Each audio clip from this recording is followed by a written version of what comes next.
Good morning, class. Today I will continue chapter Nazism and the rise of Hitler in history.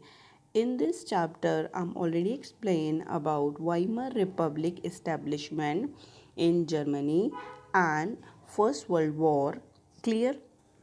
Now, today, my first point is political radicalism and economic crisis. Political radicalization was only highlighted by the economic crisis of 1923. Germany had fought the war largely on loans and had to pay war reparations in gold.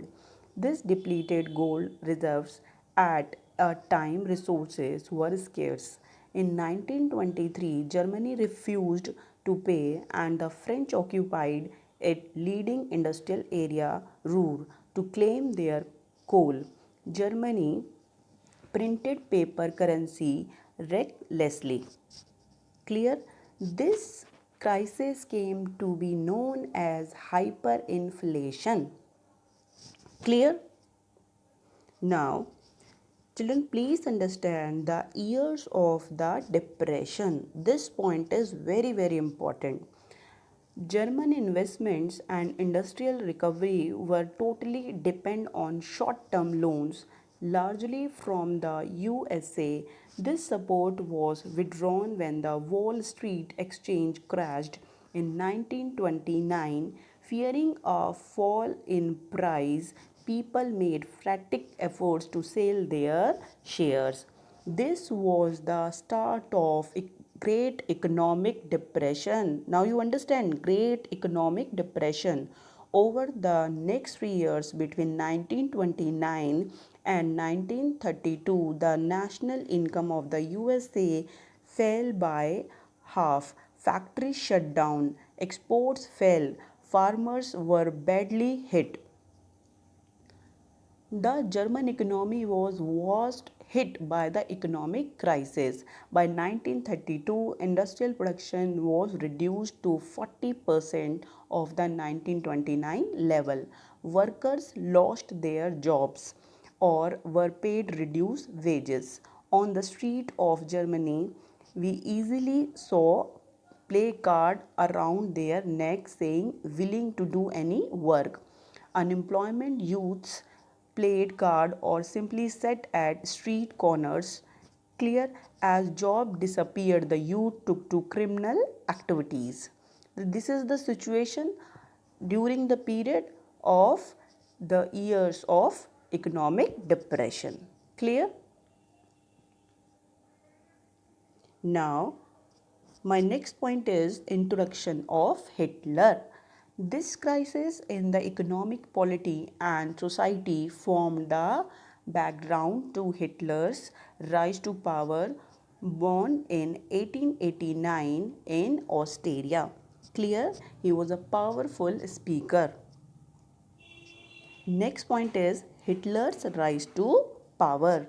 The German defeat horrified him and the Versailles Treaty made him furious. In 1919, he joined a small group called the German Workers' Party. He subsequently took over the organization and renamed it the National Socialist German Workers' Party. This party came to be known as the Nazi Party. Children, learn Nazi Party. This party name now Nazi Party. Clear? Hitler was a powerful speaker. His passion and his words moved people. He promised to build a strong nation, undo the injustice of the Versailles Treaty, and restore the dignity of the German people. He promised employment for those looking for work and a secure future for the youth. Now, my next point is the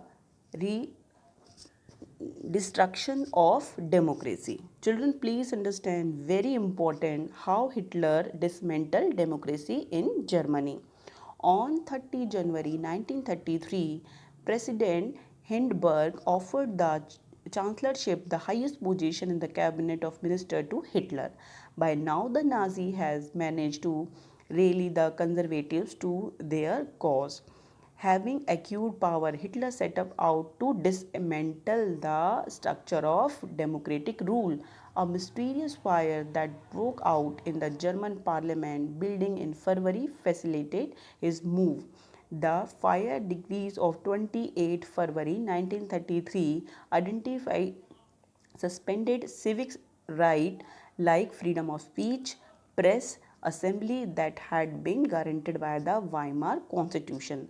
Then he turned on his enemies, the communists, most of whom were hurriedly packed off to the newly established concentration camp. On 3rd March 1933, the famous Enabling Act was passed. This act established dictatorship in Germany. It gave Hitler all power to sideline parliament and rule by decree.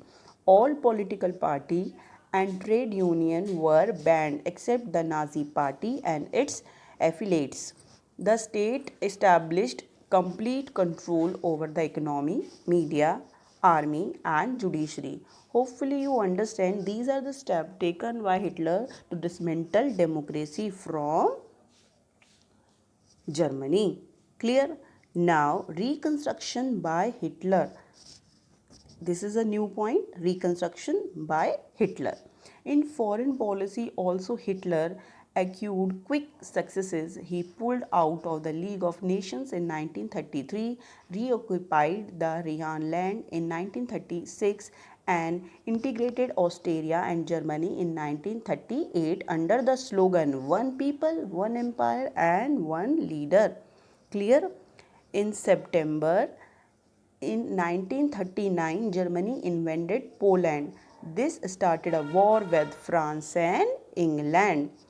The war ended, Second World War. The war ended in May 1945 with the Hitler's defeat and the US dropping the atom bomb on Hiroshima in Japan. Children, understand, Hitler defeated in Second World War when America interfere and enter in Second World War. The war ended in May 1945 with the Hitler's defeat.